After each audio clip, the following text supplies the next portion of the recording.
Muy bien, Catarina, nos da el empujón inicial, la hija de Claudito Pose y Anita Mor, grandes amigos y compañeros. Avanti, amigo. Muy bien, bueno, presentación de Julio De Vido. Buenas tardes a todos. No saludé. Saludando. No, siempre saludas vos. Bueno, capítulo número 12. ¿No? Paciencia con este capítulo, porque hoy acabo de hablar un poquito con Julio y está especialmente brillante, Julio. Así que vamos a ir deslizándonos por los temas paulatinamente. Vamos a empezar con la política nacional un poquito.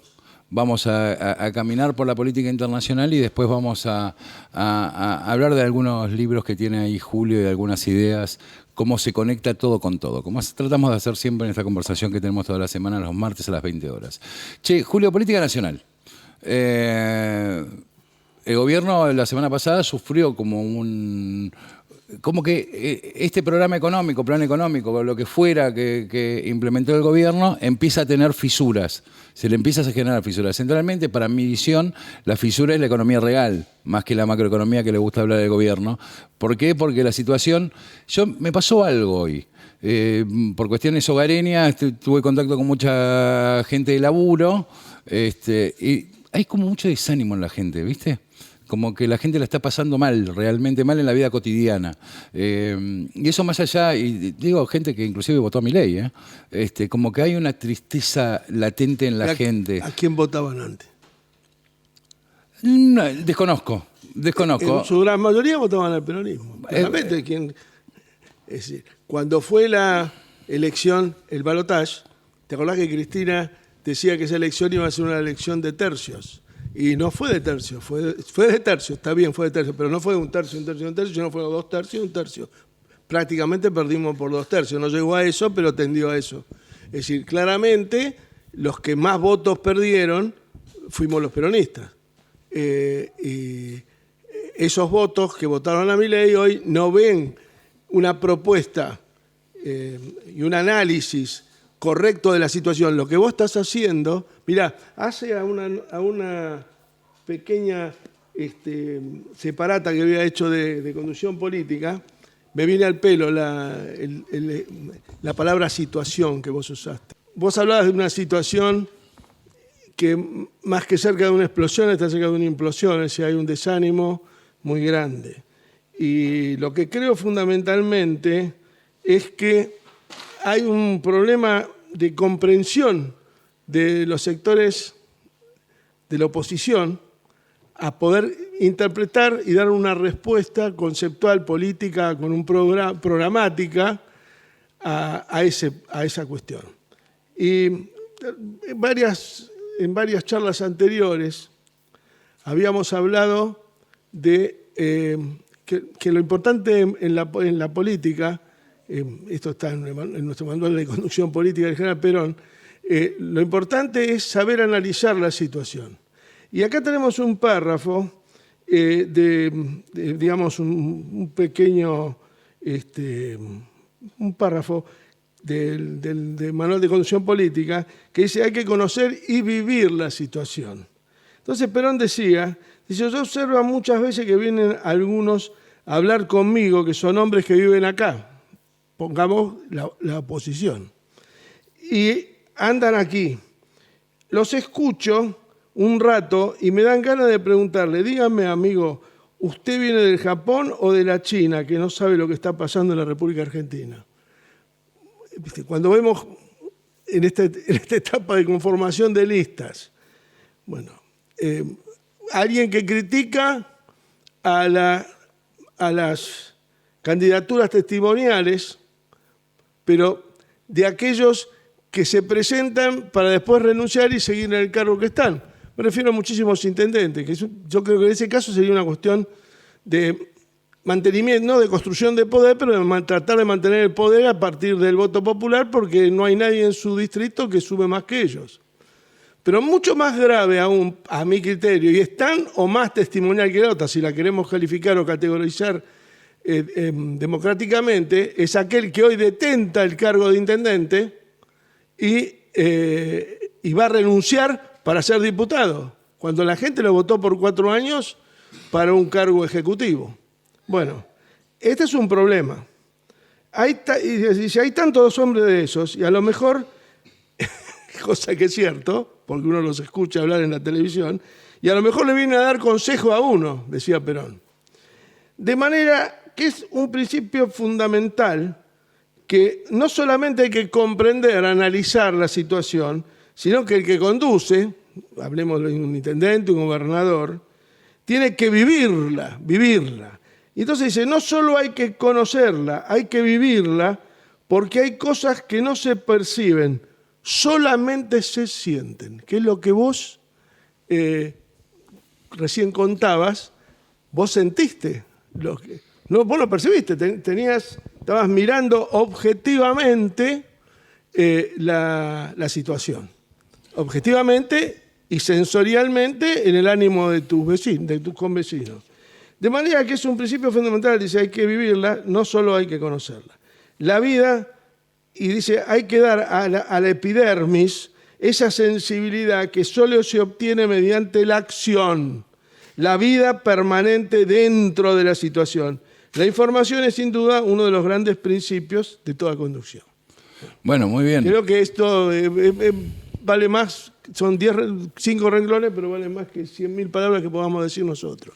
No, sí, bueno. Porque la dice alguien que vivía la situación y que en ese momento que estaba dando ese curso, que fue en realidad esto es un compendio de clases que dio Perón en la Escuela Superior Peronista, eso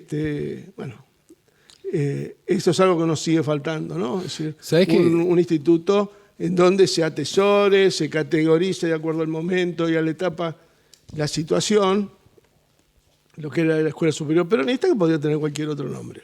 ¿Sabés qué me pasa? Por ejemplo, ayer escuchaba a un analista político, no importa quién, en la televisión, y decía, muchos candidatos, intendentes del peronismo están diciendo, che, capaz que no está tan mal que la gente no vaya a votar porque capaz que nos conviene a nosotros. Entonces, también, viste, me pongo a pensar, ha caído mucho el nivel de la política dentro del peronismo, de la construcción política, porque vos lo que más querés es que la gente participe. Bueno, yo milito en el peronismo de los 10 años y toda mi vida pensé que la participación era el valor más grande que teníamos adentro del movimiento para que siga creciendo, digamos, ¿no?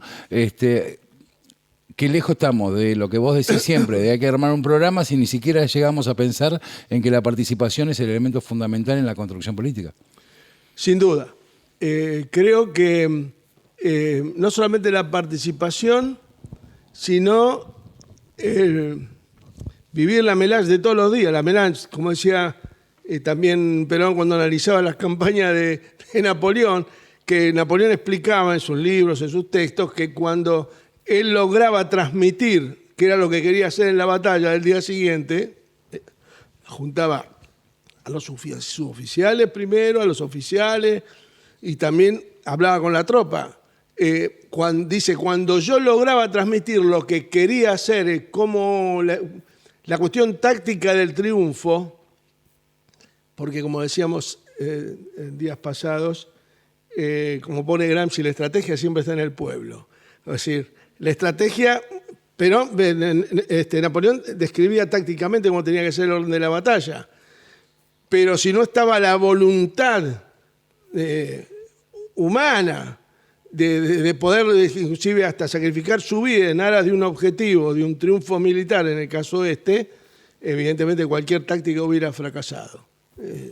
La estrategia de Napoleón se montaba en ese anhelo del pueblo francés de constituir un imperio después de haber hecho la revolución, te diría, burguesa más importante de la historia de la humanidad, la Revolución Francesa, ¿no?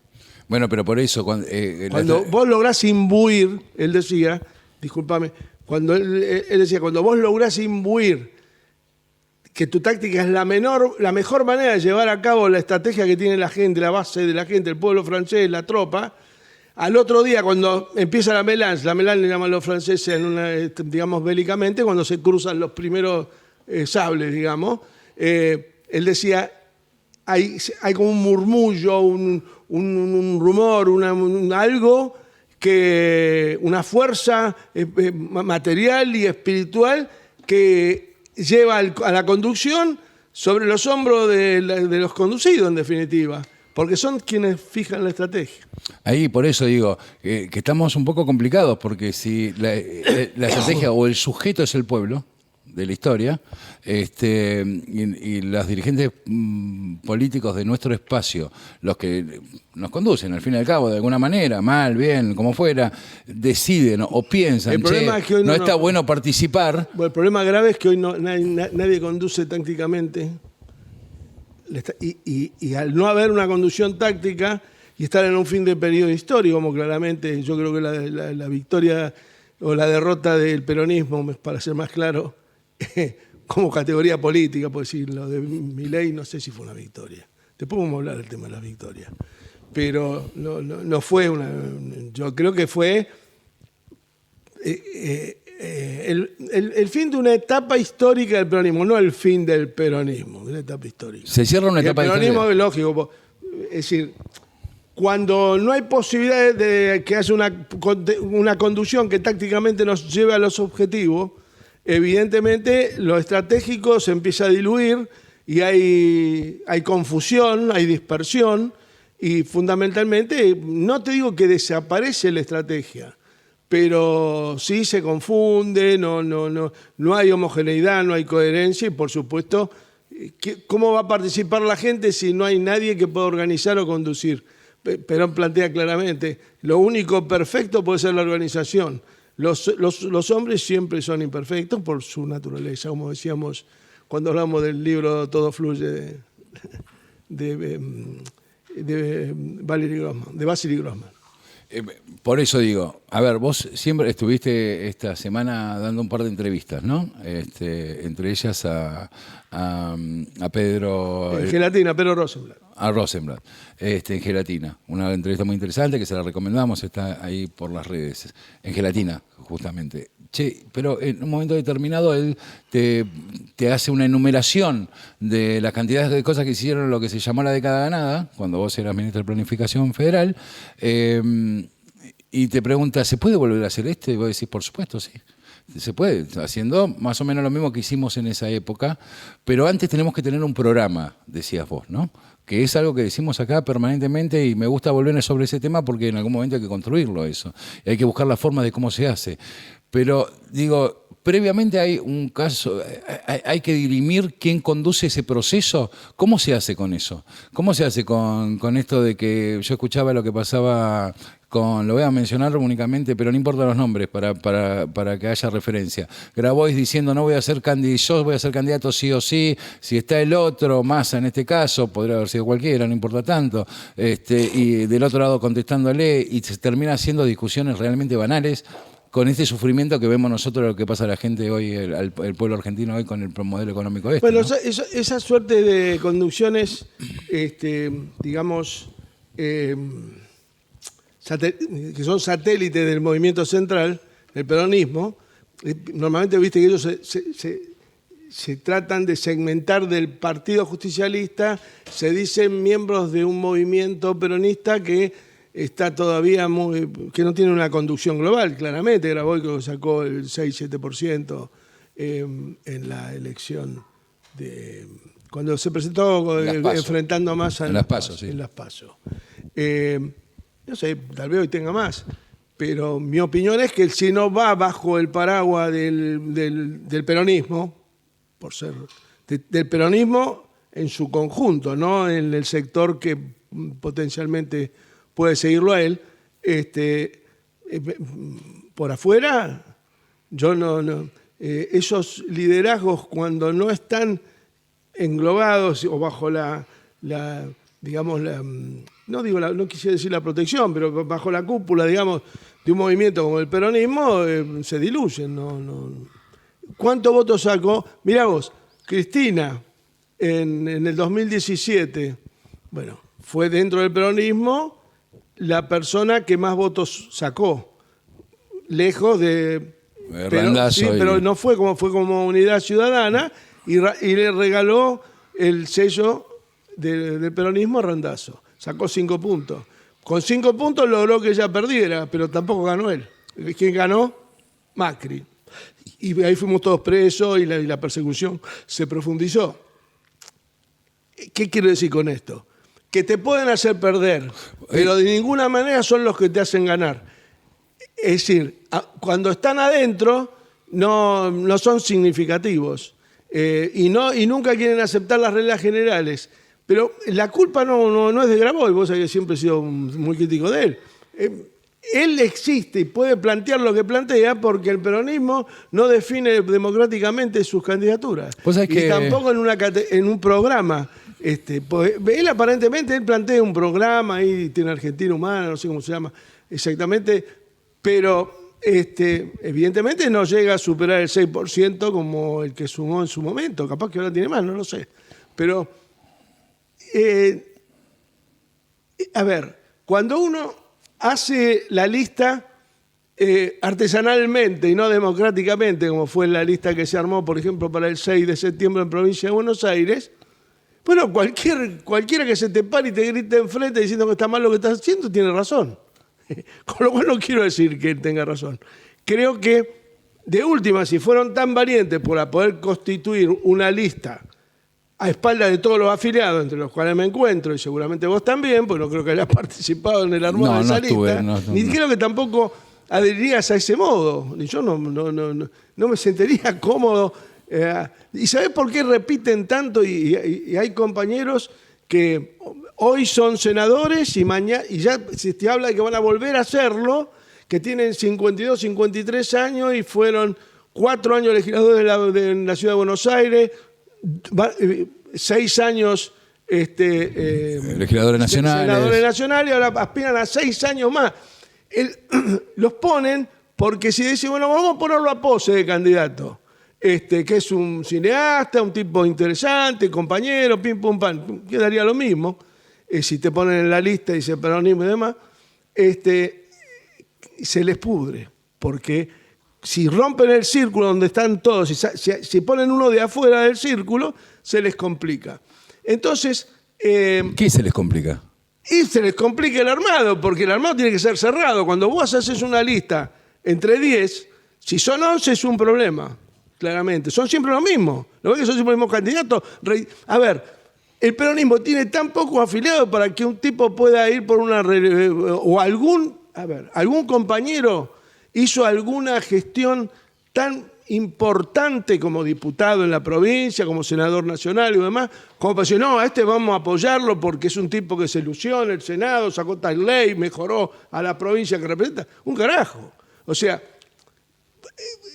los matices son tan pequeños, no digo que sean negativos, pero son tan pequeñas las virtudes o lo que pueden mostrar que necesitarían una reivindicación previa de los compañeros que tienen su misma ideología, que tienen la misma identidad partidaria y que tendrían la posibilidad de participar, no ya como candidato, pero por lo menos opinando con su voto de quién querés que te represente. Es muy interesante. Si no es así, vos tipo que hace... Cuando fue legislador nacional, digamos, municipal o de la Cava, la lista se armó de la misma manera que ahora. Vamos a decir, te diría casi que de la interna Menem Cafiero. Bueno, te diría que de última fue una interna la que jugó Néstor con Menem en el 2003, que... Finalmente Menem desiste de participar en el balotaje, que Néstor hubiera ganado 70-30, que esa era una victoria que no se la querían dar, claramente. O la interna Menem Cafiero. Después yo no recuerdo. Bueno, la de Cristina con Chiche, cuando Chiche va con el sello del partido en el 2005. Esa fue una interna. Vos podías votar a Chiche, podías votar a Cristina. Hubo compañeros, como decíamos, que acompañaron a una o a otra. Después fue tan bien hecha la interna, tan bien planteada, con una posición muy firme por parte de Néstor, que era presidente y no podía permitir que le condujeran por fuera de su liderazgo el partido, y también por parte de Duhalde, que de alguna manera había sido uno de los artífices casi necesario para que Néstor fuera presidente, con su alianza de noviembre del 2002. Pero se disputaban. Al otro día, como te explicaba yo otra vez, Curto, Díaz Bancalari, Musi, todos estaban trabajando con Néstor de vuelta.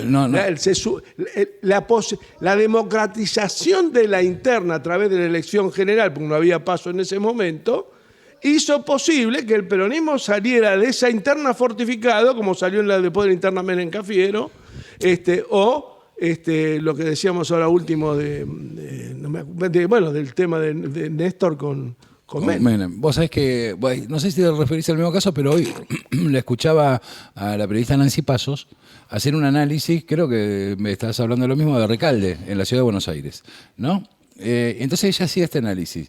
Ojo, que si van separados la derecha, la Libertad Avanza por un lado y el PRO por el otro, no significa que Recalde salga primero, porque la verdad que no es un candidato tan atractivo, ¿no? Ella lo decía en términos, Sí, lo escuché. pero en términos absolutamente electorales, digamos, de análisis electoral. Y yo estaba, ¿sabés qué estaba? ¿Cuánto hace que el peronismo no gana una senaduría? En la ciudad creo que fue, no me acuerdo, Mirá, 2011. si no fue el senador Vaca que lo metieron por la ventana en su momento, ¿te acordás? Que, Ahí, que pero- le ganó pero- la banca a María Julia Alzogaray. Se la gana, pero por sí. colegio electoral. Bueno. Con colegio está electoral. bien. No, lo que quiero decir. Legalmente. Sí, legalmente. Pues gran compañero, un tipo muy inteligente. Bueno, Ana María Sí. Jaramillo, su viuda, una compañera de todas las horas, rectora de la Universidad de Lanús. Y demás.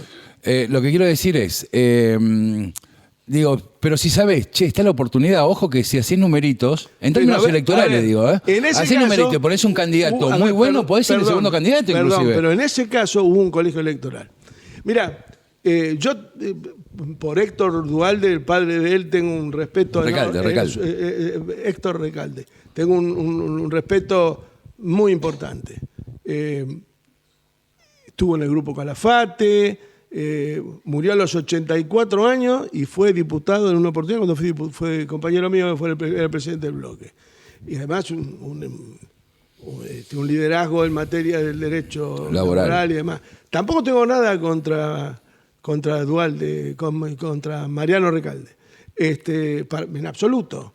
La escuché a ella, me parece, a ver, si él se presentara y saliera segundo,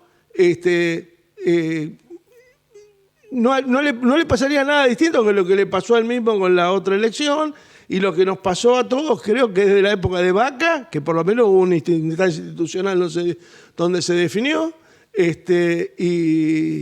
y de la época de, no sé, de la interna Menem Cafiero, qué sé yo, no recuerdo que el peronismo tenga éxitos en la cava, y mucho menos después de la Constitución del 94, donde lo que había sido una suerte de saqueo a la provincia de Buenos Aires, producto de una guerra civil, donde Carlos Tejedor era el gobernador y Nicolás Avellaneda era el presidente de la República, que le hizo el trabajo sucio a Roca para que pudiera gobernar desde la ciudad de Buenos Aires, y que le fue la culminación del sueño húmedo de Bartolomé Mitre de generar la hegemonía del puerto sobre el país, ¿no? Sobre el resto del país. Che, para terminar un poquito, ¿vos cómo ves entonces el escenario electoral?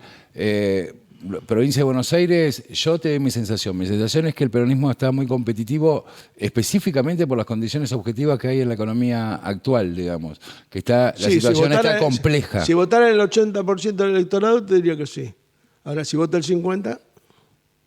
Claro, porque es lo que se está diciendo. Es verdad que vos me dijiste hace 2 semanas, mirá que va a votar... a ver, la abstención... El 40% me dijiste vos. La abstención tiene un problema, no tiene poder político el colectivo abstencionista, porque no hay ningún dirigente, ninguna conducción que diga vamos a abstenernos, claramente. Como si fue en el 57 cuando Perón se abstuvo en la elección de constituyente, que en realidad no la ganó, sacó el 24% de los votos, y los radicales que ganaron la constituyente sacaron el 28%. Después la constituyente se saneó un día, y creo que Allende planteó de que faltaba el peronismo, no sé qué historia, y no sesionó más. Le agregaron el artículo 14 bis y en una sesión escandalosa aprobaron esa constitución.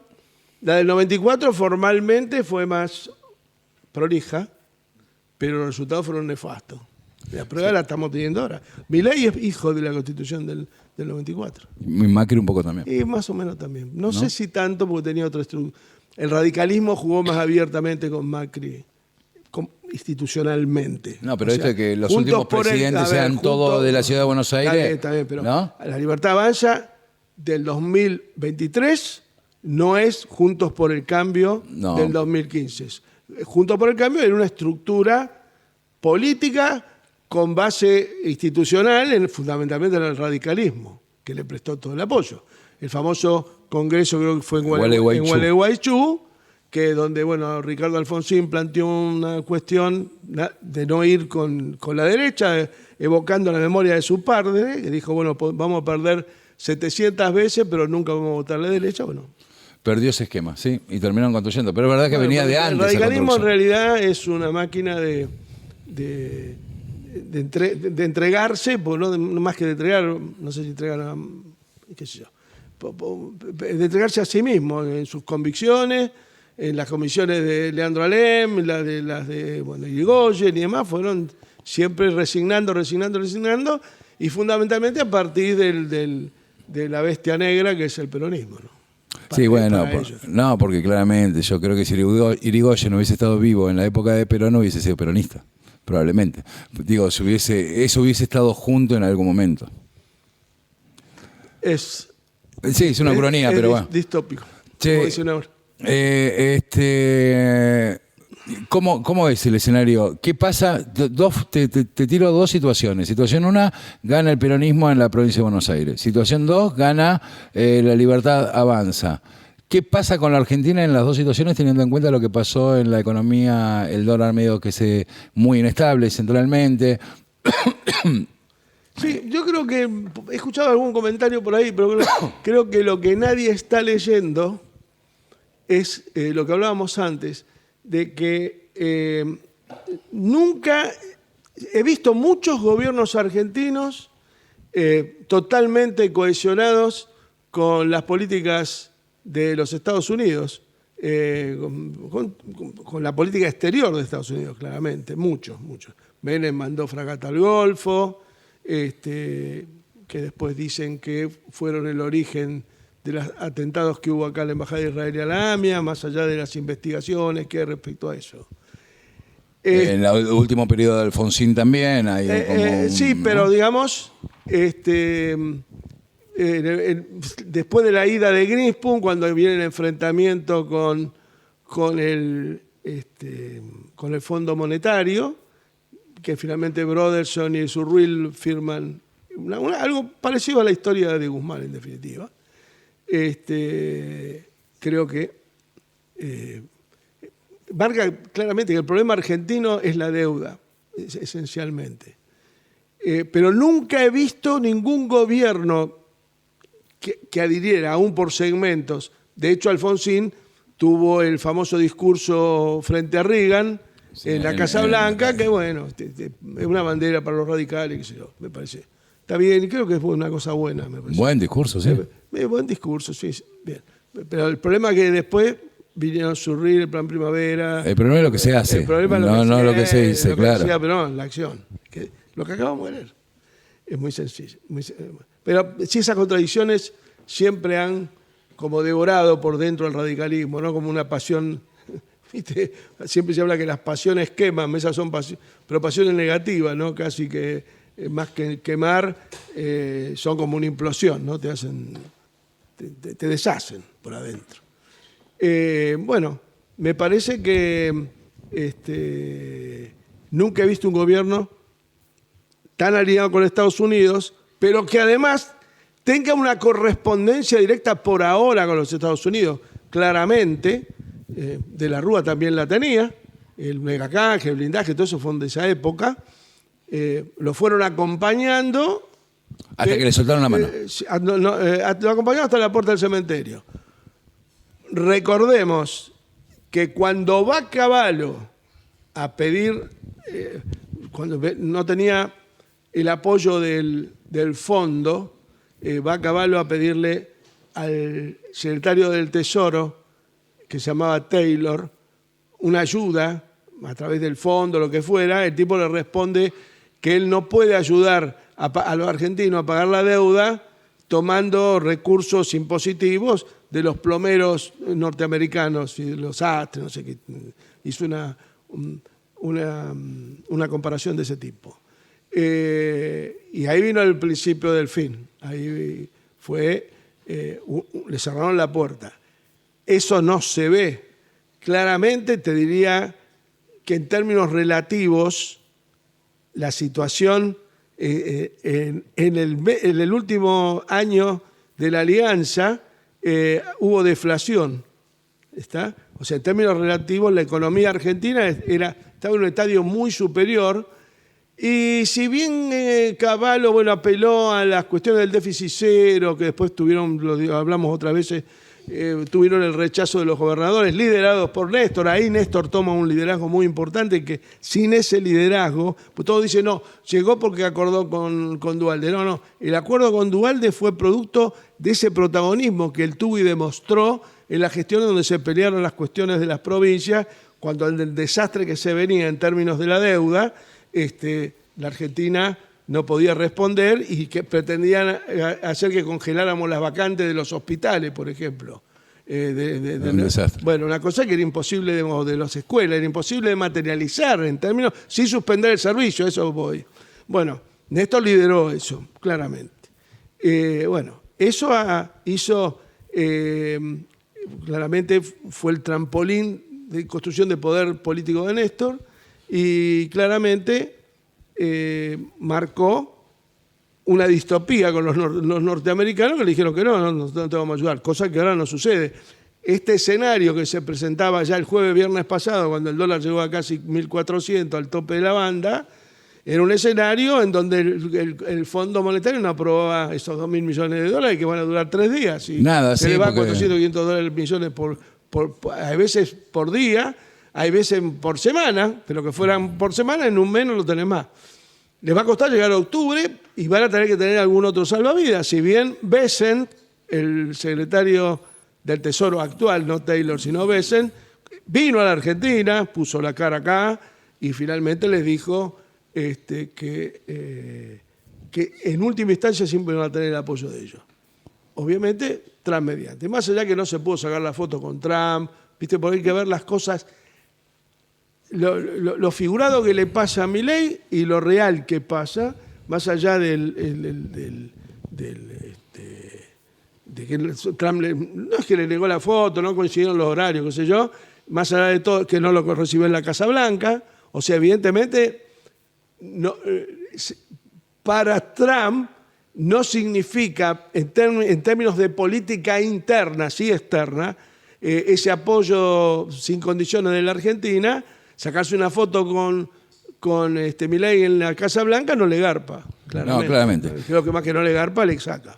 No, sí, bueno, pasó con Elon Musk también, eso que él había dicho que le vino muy mal haber tenido la motosierra en la mano porque le había generado una muy mala imagen adentro de Estados Unidos y demás, porque la gente no creía en esta clase de cosas. Che, yo entiendo lo que decís, pero lo veo tan sobreactuado al gobierno, ¿viste? Como muy sobreactuado. Lo veo a Milei yendo a los streaming Bueno, pero eso... el equipo, yo nunca vi un equipo económico entero yendo a un canal de televisión a hacer payasadas. Pero eso después lo compran los nuestros. Después de eso se pasaron una semana pasando los programas que son teóricamente del espacio opositor, pasándolo a Fantino y a los pelotudos estos gritando el dólar flota, ¿viste? Y nosotros nos pasamos toda una semana hablando de eso. Yo creo que nosotros tendríamos que estar hablando de qué es lo que vamos a hacer para primero oponernos y después recuperar el poder. No veo nada, ni un mensaje. La única pelea que hay es por los cargos ahora legislativos. Y entonces donde parecía ser, como decíamos antes, que es más testimonial un tipo que siendo intendente se presenta de concejal para no perder la mayoría del consejo y después sigue de intendente, que es para lo que lo votó la gente originalmente, que otro que renuncia a la intendencia. No estoy haciendo cargo sobre nadie, cada uno sabe los compromisos que tiene. Bueno, bien, en función de eso, vos sabés que... Ahora, esos compromisos, la gente los ve, y eso te juega, positiva o negativamente. A mí me parece que en esta etapa es todo negativo y te reitero, si bien no hay ningún dirigente que a partir de una propuesta propia tome la bandera de la abstención como para capitalizar poder inclusive popular para los que no van a votar, no existe el que los conduce, pero en el ambiente que vos notás en tu pueblo cuando vas a comprar o lo demás, en esa depresión y demás, ahí anida la abstención, claramente. Cuando el tipo dice, ni siquiera protesta, vos protestás cuando tenés a alguien que va a levantar lo que vos decís y lo va a llevar a la victoria, digamos, de alguna manera, ¿no? Por eso yo te decía recién, esta sobreactuación que tiene el gobierno, los medios de comunicación, obviamente adictos a ellos y demás, después no tiene un correlato dentro de la oposición. Pero, ahí la oposición, el peronismo, de la oposición, más claramente el peronismo, no se plantea y dice, che, no, bueno, tenemos este programa, porque al fin y al cabo... Hay una oposición que vos decís que no se planta, pero también hay la masa de la gente, de los que deberían representar estos opositores, están siendo vilipendiados por la política de Milei. Esto sí es lo que hay que leer. Claro. Bien. Después vamos a leer algo que se escribió hace 500 años en relación a la humillación de las personas. A vos estás triunfando porque te apoyan los americanos, porque vienen los 2.000 millones y demás, y entonces vas a Neura y haces ese programa. Eso es oprobio, es humillación para al que no está de acuerdo con eso, o al que va a comprar el pan y le sale 5.000 pesos el kilo. Esto es humillación. Bueno, una cosa es vencer y otra cosa es querer vencer un poquito más. Esas hegemonías que no buscan el equilibrio social o digamos de la masa que la pueda apoyar y siguen trabajando y operando en la discriminación, en el oprobio, en el insulto o en la vergüenza, esas finalmente conducen a procesos históricos terminales. O sea, muestran circunstancias y pasajes de una determinada etapa de un país. Ahora después vamos a leer un párrafo de eso cuando vos me digas. Ahora lo leemos, pero te hago una pregunta muy puntual. Vos decís que entonces Milei levanta la apuesta hasta la humillación misma de todos los sectores populares. Obviamente los humilla, a todos nosotros nos humilla. Yo soy jubilado, no gano la mínima, pero me humilla todos los meses. A la madre que no le puede comprar un litro de leche a los chicos, también lo humilla. Me ha pasado de ir a comprar alguna cosa donde yo vivo y entrar a un local de venta de productos y una mujer que te va a pedir plata para comprar leche o que le pide al almacenero que se la fíe porque no tiene para darle comer a los chicos. O gente que va y vos ves en el supermercado chino que compra 250 gramos de harina o 200 gramos de harina. Eso es humillación, eso es oprobio, eso es... Bueno, de eso vamos a leer. Leamos. Después. Bueno, leamos un poquito. Porque eso es producto de una hegemonía que en un determinado momento va a colapsar producto de la reacción. De una reacción, yo no puedo decir cuál va a ser ni cómo va a ser, pero que puede hacerlo. Mira, esto se escribió hace 500 años. Ya la otra vez había dicho que había que leerlo. Bueno, a cualquiera que quiere... Maquiavelo, discurso sobre la primera década de Tito Livio. Tito Livio era, digamos, este libro marca fundamentalmente la historia institucional tanto de la República Romana como del Imperio romano. Y fundamentalmente, no sé si en la Facultad de Derecho es texto obligado, pero... o digamos de referencia, pero marca el nacimiento. Vos sabés que gran parte de la estructura judicial, legal, está basada en el derecho romano. O sea, muchos de los derechos que tenemos nosotros, que tiene el Estado y demás, están basados en el derecho romano. Bueno, acá marca el nacimiento de los pretores. Los pretores, de alguna manera, cumplían la función de los actuales fiscales, eran los que se ocupaban. En aquel momento decían de defender al pueblo. ¿Qué pasó? Cuando la República arrancó, los cónsules administraban justicia y no había la figura del pretor. Pero los cónsules eran tipos muy prestigiosos y, digamos, galvanizados por la honestidad, por el ser un buen vecino y demás, que nadie dudaba de su capacidad para administrar justicia, de ser justo. Con el crecimiento del imperio y de las riquezas que fluían sobre Roma y demás, empezaron a aparecer situaciones de corrupción en el consulado. Entonces el imperio, o la república en ese momento, no me acuerdo bien la etapa histórica, crea la figura del pretor, que era el que llevaba al cónsul y eventualmente al propio emperador o al que estaba al frente de la república los problemas de la gente. Ahí nacen los fiscales. Esencialmente el libro habla de eso, y eso Maquiavelo hace una recopilación de los escritos de Tito Livio, que fue un historiador romano. Por eso se llama así el libro. Pero yo quería leer algo en donde él habla fundamentalmente de dos temas. Ya que estamos, vamos a hacerlo de una sola vez. Estábamos hablando de las elecciones, sí, y estos días apareció el grupo de los denominado Grito Federal. que son el grupo de los gobernadores. Son ¿no? Santa Fe, Córdoba, Santa Cruz, Jujuy y Chubut. Se hizo el encuentro en Torres, en lo de Torres en Chubut. Que a mí me parece una buena marca que hay otra oposición que está creciendo. Ahora, vos sabés bien que todo ese grupo de gobernadores, porque acá parecía que Jaldo y Jalil fueron los únicos que apoyaron a Milei en las leyes bases y demás. Puyaro viene del radicalismo, Torres también, o del PRO. Es decir, fueron todos, más allá de Jaldo y Jalil, que no están en este grupo, por cierto. Y no tienen nada que ver con eso. Sacando Vidal, que viene del sindicalismo, que bueno, está ahí. También los legisladores de Vidal de Santa Cruz votaron gran parte de las reformas y votaron contra, cuando se querían rechazar los vetos de Milei, votaron para confirmar los decretos.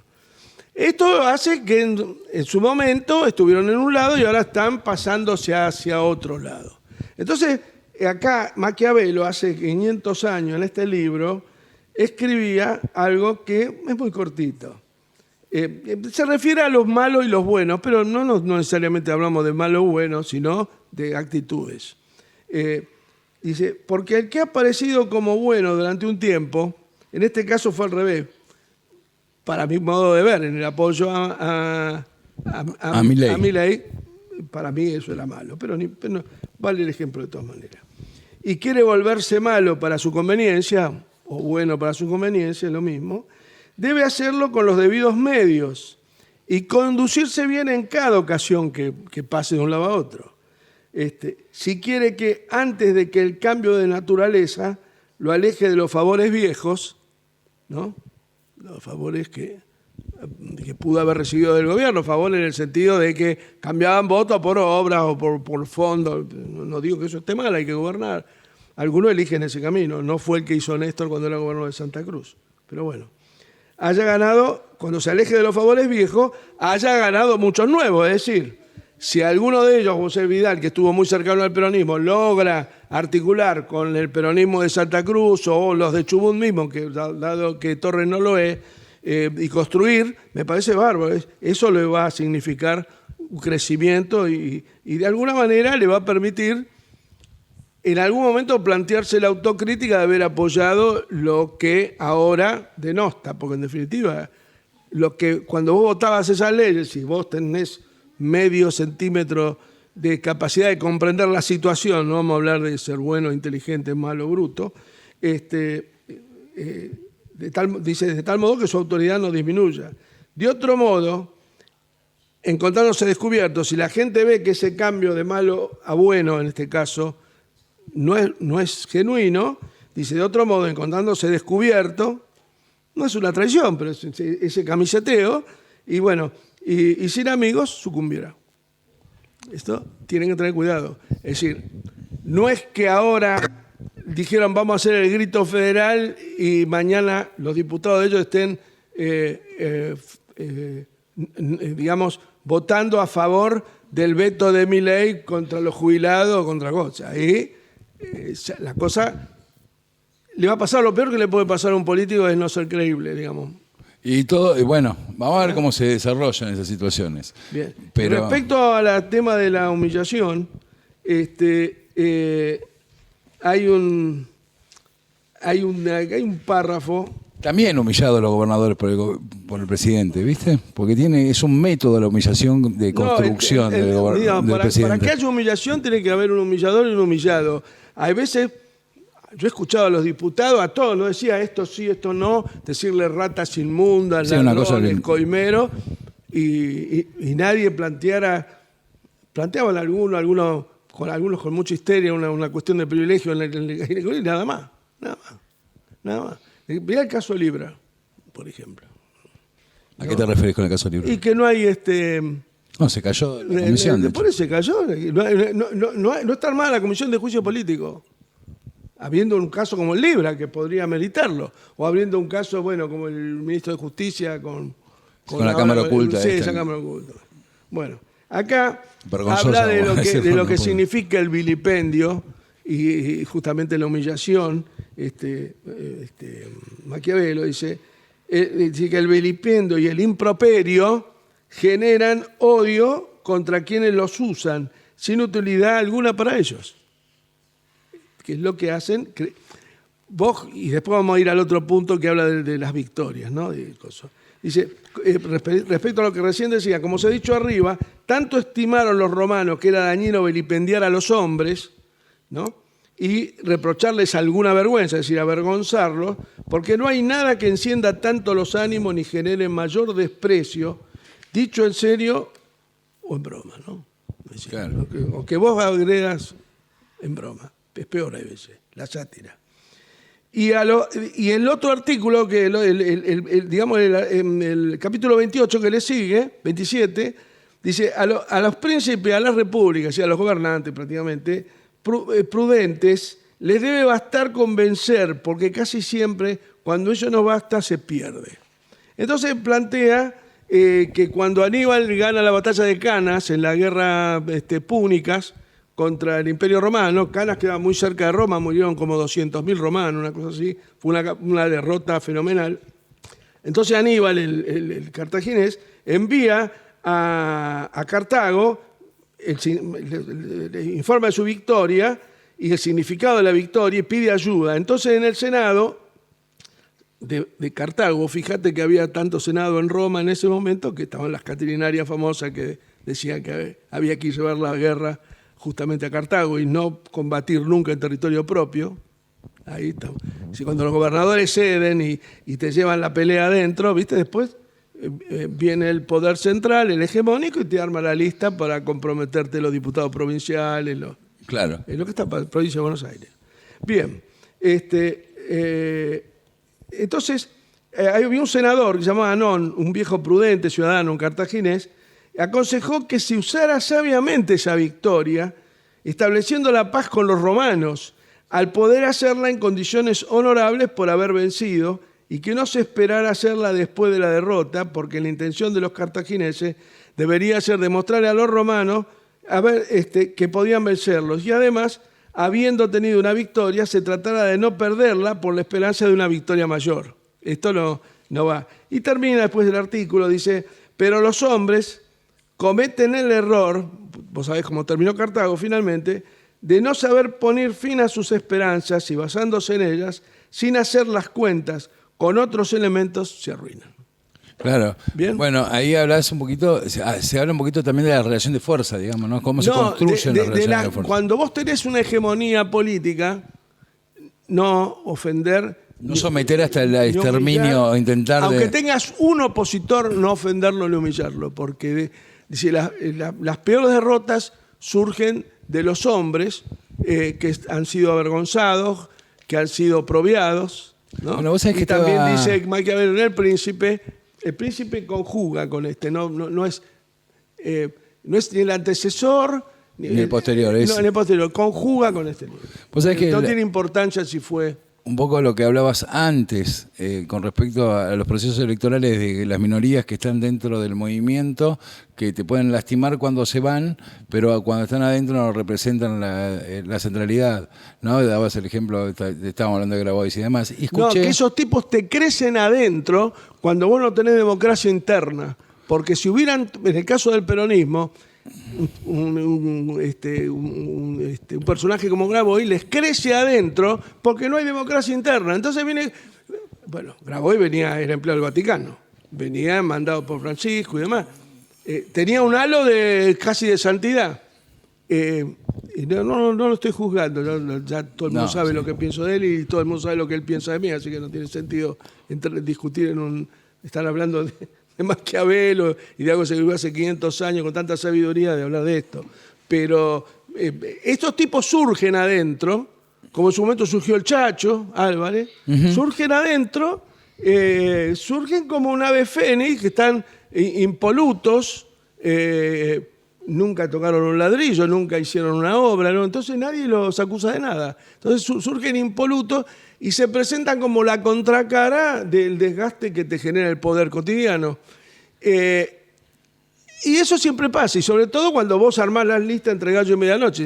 Que grita un poco, bueno, vamos a darle una diputación. Bueno, y después el tipo se empodera y reclama más. ¿Por qué reclama más? Porque no hay democracia interna. Entonces hay un montón de tipos que están afuera que lo ven hasta con simpatía. No es el caso mío, por supuesto. Pero pero se entiende el concepto. porque, Bueno, claro, pero porque este tipo viene a transparentar, mirá las cosas que dice. No, yo quiero ver los votos que tiene. A lo mejor se presenta y gana la interna, entonces es candidato del peronismo. Ahora, mi opinión es que si no es candidato del peronismo, saca 2 votos.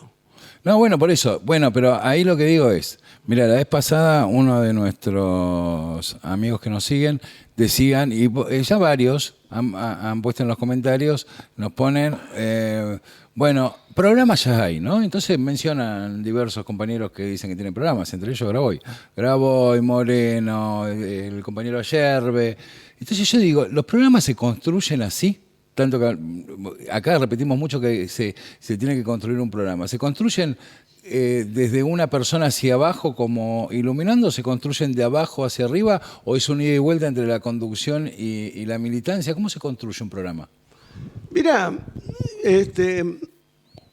yo no te podría explicar cómo es eso. Debe haber 1000 maneras de hacerlo. Nosotros lo trabajamos en Santa Cruz, trabajamos un equipo de trabajo y llevamos adelante un programa de gobierno y después lo llevamos adelante y lo cumplíamos. Hicimos primer gobierno, segundo gobierno, tercer gobierno y el primer gobierno de Kirchner. 4 plataformas electorales, las cumplimos, tuvimos un ministerio de planificación. Es muy difícil.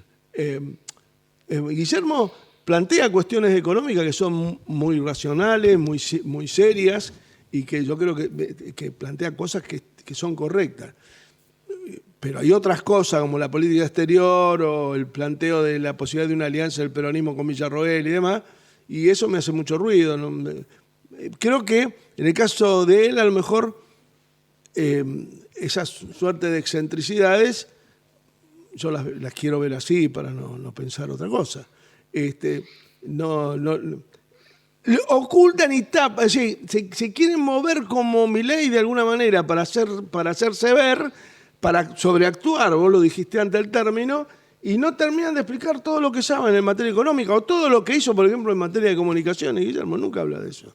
Dice que hizo, pero nunca habla y profundiza de cómo hicimos esas cosas, cómo recuperamos el correo y todo lo demás. Pero yo no soy el asesor político de él, simplemente soy un compañero de una etapa que fue muy exitosa, claramente. No quisiera hablar mucho más de él. El programa de Graboy no lo conozco. Sé que tiene la UTEP y otras organizaciones sociales. Organizaciones sociales de la economía popular, como le llame más, pero no conozco los resultados, no los conozco. Ni tampoco he visto una formulación teórica, no conozco. Tal vez estén y no los vi, pero... ¿Cómo confluyen los diferentes entonces? ¿Cómo se confluyen los diferentes sectores que hay dentro del peronismo hoy? ¿Cómo lo ves confluyendo en el futuro? ¿O emergerá algo nuevo? ¿O es No, si no emerge algo nuevo, y no te hablo de nuevas canciones, pues es una pelotudez. Ya lo dijimos la otra vez. Si no hay renovación... Y la única manera que haya renovación es democráticamente, con votos. ¿Y la renovación es...? Si vos ponés...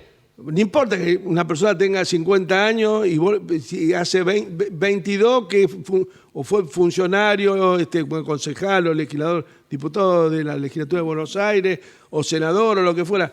No, ahí te das cuenta que estamos trabados, que no hay renovación, que no hay qué sé yo...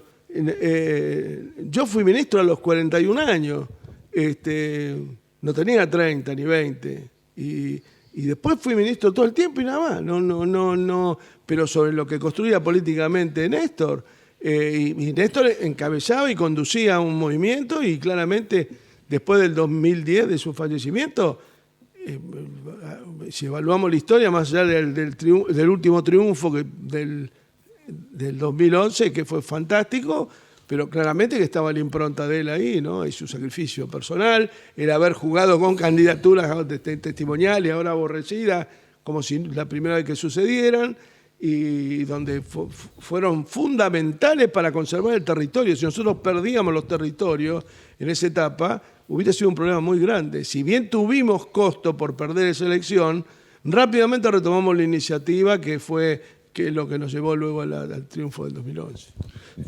Después... Para terminar este segmento, y ir un poquito a la parte internacional, que me parece que es interesante también.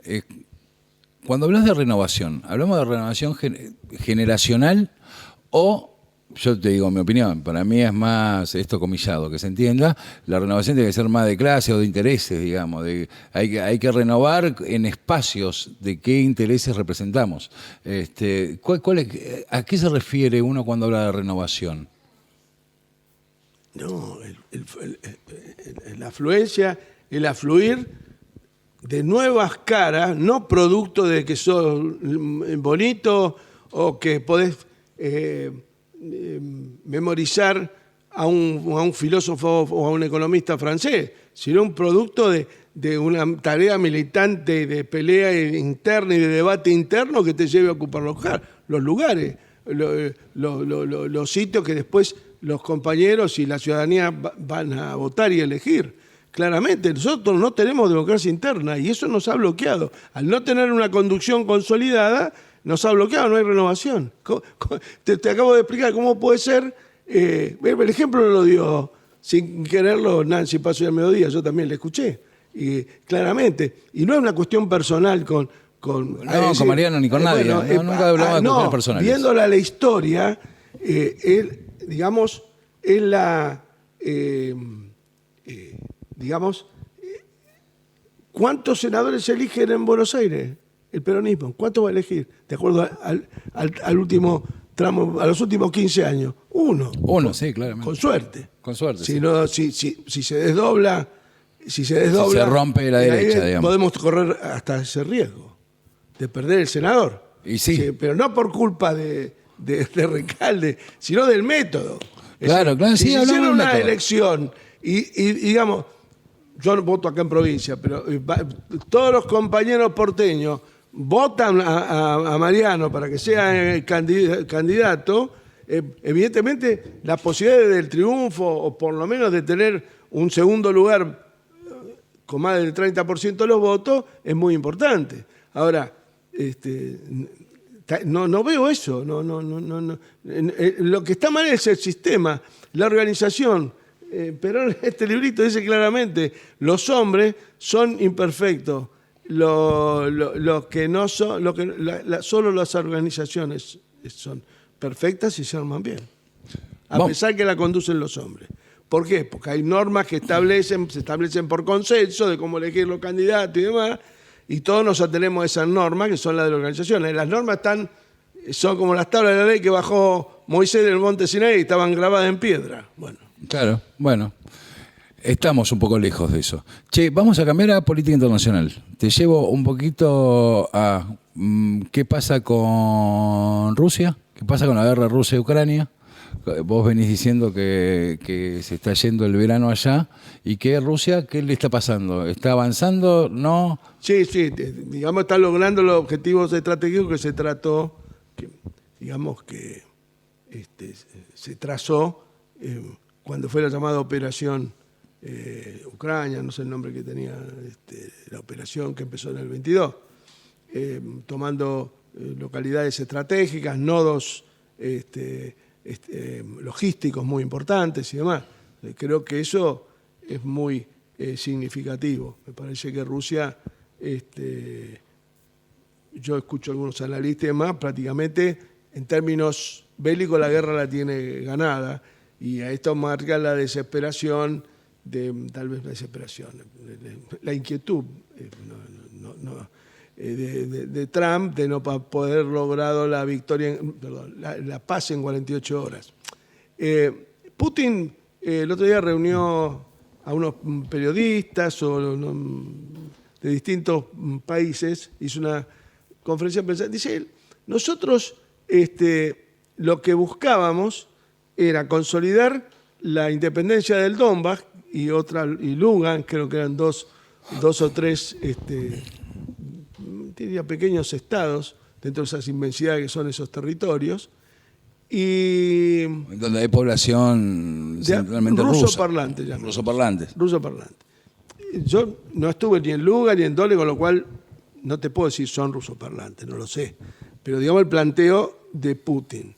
Dice, nosotros pedíamos que se respetara esa autonomía y que nosotros tuviéramos libre acceso a la península de Crimea, que históricamente ha sido rusa. Ahí está la base naval de Sebastopol y demás, y históricamente ha sido no solamente la Unión Soviética, sino el Imperio Ruso histórico, del cual formaba también parte Ucrania en su momento.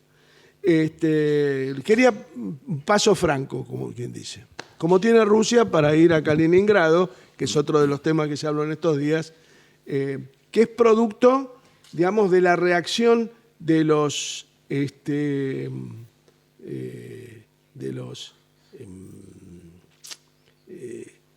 esa suerte de desesperación que yo te dije, que genera ese avance posicional ruso, el despliegue también de armas nucleares dentro del territorio inclusive de Bielorrusia, con lo cual estarían a manos de todos los países europeos si llegan a mandar esos misiles de largo alcance que dijeron los alemanes, por ejemplo, que iban a trasladar a Ucrania.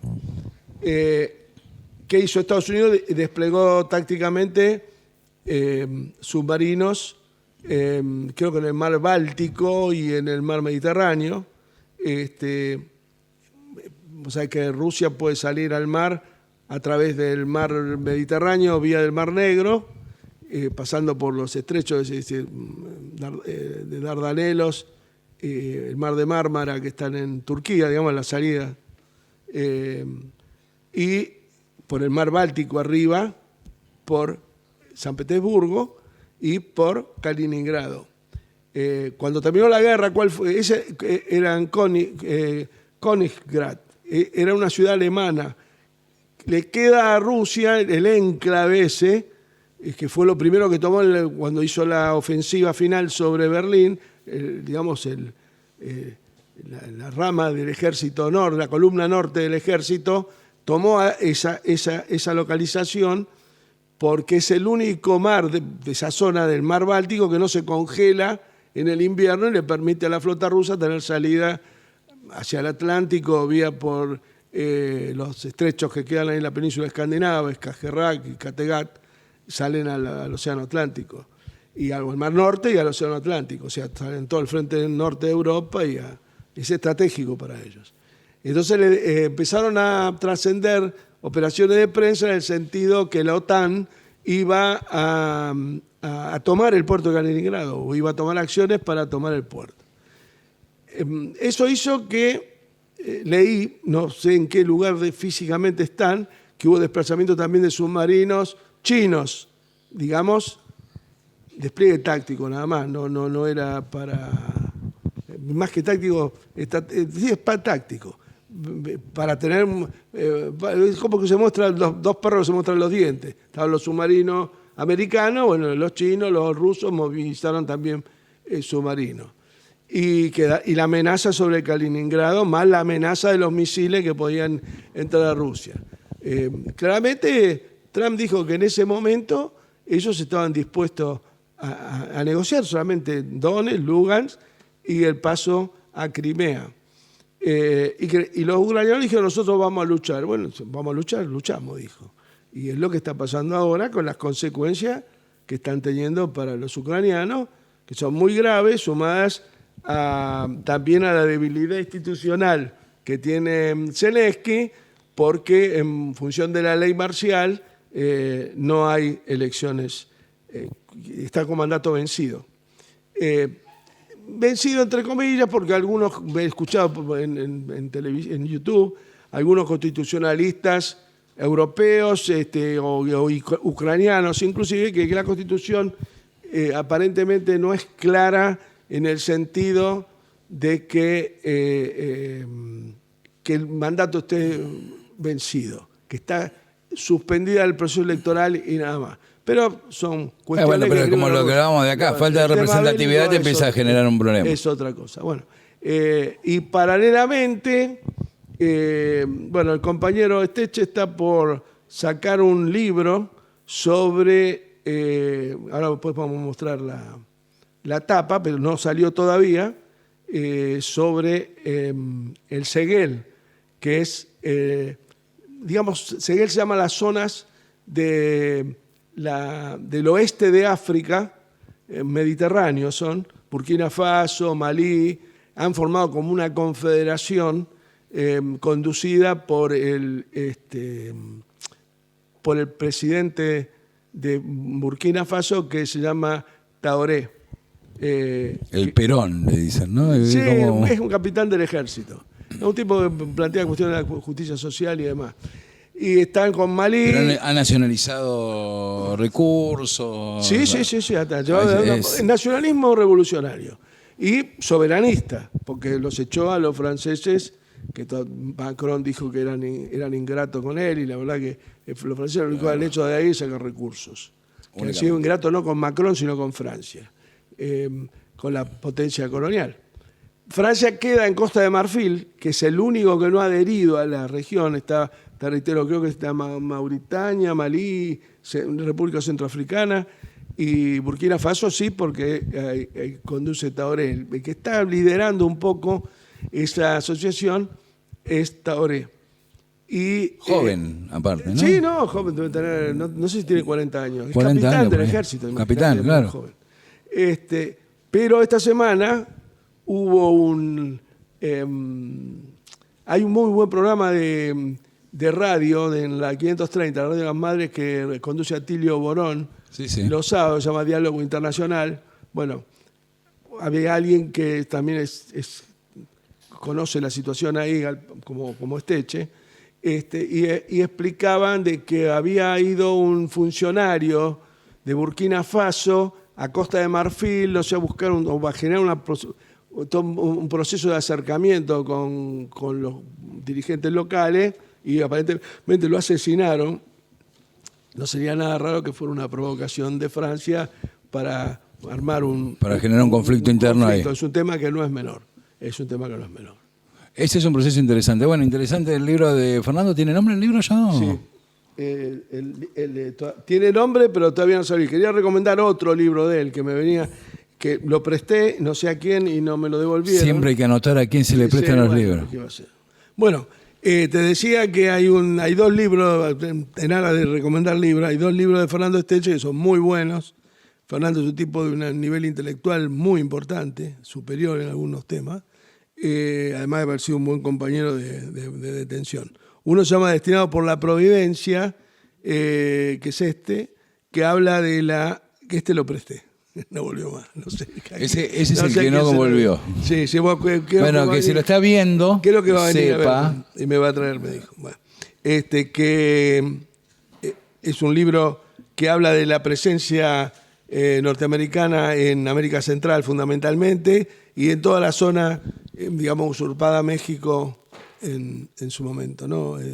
Nuevo México, Texas, todas estas cuestiones.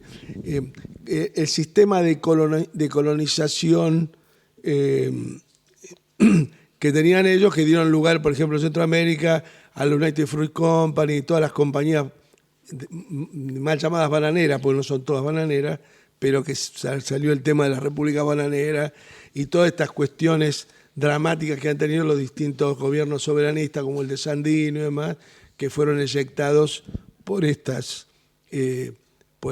regímenes de impuestos. Los colonos en realidad se denominaban, no sé si ellos mismos lo denominaban así, eran los llamados filibusteros. Es decir, no eran gente que venía como podía ser las colonias del Barón Hirsch aquí en la Argentina, que se instalaron en Entre Ríos o en Santa Fe, que venían organizados para llevar adelante una actividad agropecuaria, pero de minifundio, digamos, del tipo de las que habla Sarmiento en un viaje a los Estados Unidos. Pero bueno, son libros más allá de que uno coincida o no con lo que la opinión de Fernando en los libros, que yo coincido. Hay que leerlos. Hay que leerlos, son muy buenos, muy buenos. Y el otro libro que, va a lo que estábamos hablando recién, del Sahel, que es la zona africana. Acá el mismo mapa lo muestra, la zona donde está. Descolonizar el horizonte. Noroccidente de África, sí. Se llama el libro, pero todavía no está en venta. Descolonizar el horizonte. Está en proceso de impresión o de edición final, digamos. Bueno, pero después vamos a dejar acá Él aprovechó, yo le pedí el otro, el que había perdido, y aprovechó para mandarme porque sabe que es un tema que me interesa y que yo he hablado y él nos ha visto. No, pero dejamos las redes de Fernando para que la gente que esté interesada ya se vaya contactando con él o con lo que decían. Exactamente. Ellos. Y en algún momento vamos a darle una charla sobre esta cuestión. Sí, me Inclusive parece. Creo que abrió, no sé si en la Universidad de La Plata, una suerte de maestría en geopolítica. Y creo que el director de la maestría, me dijo el director de la maestría era Atilio Borón, justo estábamos hablando de él. Él lo aprecia mucho. Pues yo también, Atilio. Un hombre ha sido muy solidario cuando nosotros estuvimos detenidos. Aparte, es muy bueno el programa. Le digo, a los que le interesa el tema de los sábados. En la M530. Claro, el tema los sábados está de 18 a 20 en la 530, muy, muy buen nivel. Sí, aparte bien dinámico. Muchos compañeros que trabajan ahí con él. Che, ¿qué otro libro tenemos para recomendar? Mirá. Bueno, el de Maquiavelo, obviamente, que ya lo dijimos. Sí, el de Maquiavelo ya lo mostramos. Y el de de Almudena Grandes, que no lo había mencionado. Es Almudena Grandes. Que escribió. Castillos de cartón. Muy bueno, muy cortito, además se lee rápido y es excelente. Hoy se lo voy a prestar a Ana. Queda grabado acá. Vamos a dejar acá. Sí. Que se lo prestaba para que se lo devuelva. Si nos acordamos. Che, bueno, gran programa. Me encantó esta conversación. Nos vemos el martes que viene, 20 horas, como todos los martes. Sí. ¿Querés cerrar con algo? No. Seguramente va a haber más novedades.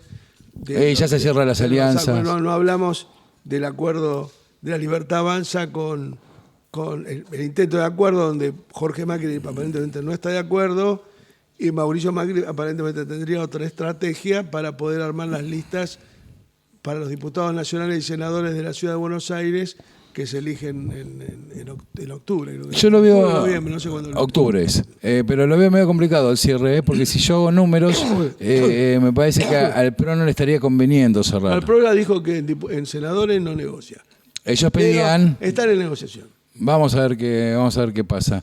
De Boca que ahí está también lo que era del PRO, está Patricia Bullrich también, que también está allá ahí, que muchos dicen que va a ser candidata a senadora. Y más allá de nuestro repudio a las políticas represivas, las encuestas aparentemente indicarían que tiene Bueno, sí, tiene un voto acá duro, digamos. El voto duro de la derecha en la ciudad de Buenos Aires es fuerte. Es homogéneo y siempre coherente con los intereses que defienden. Que claramente. Vi algunas cosas medias, viste, en las redes medias complicadas de algunos sectores de la policía centralmente, ¿no? Cómo maltratan a la gente. Hay como una especie de maltrato policial. Mirá, fuerte, ¿viste? Hay una particularidad sobre la movilización de los miércoles, donde ellos,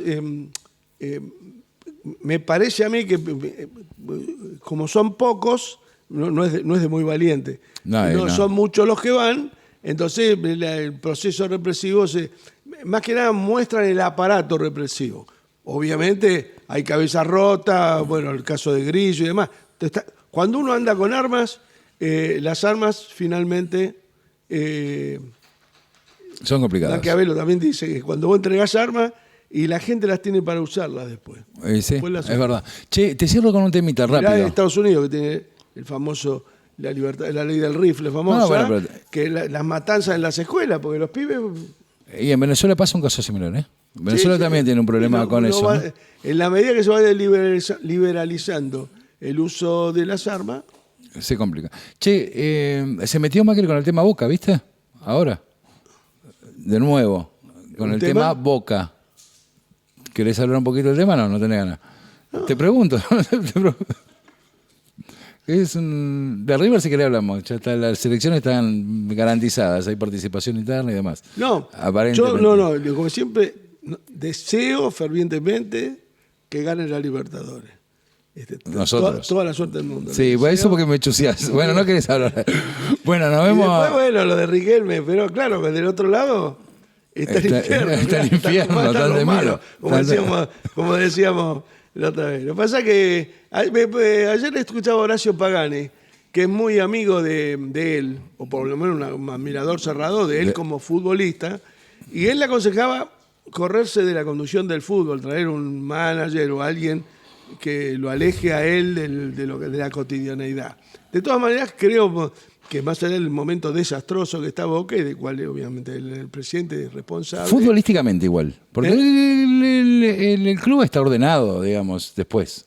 No, lo que pasa es, se va a desordenar.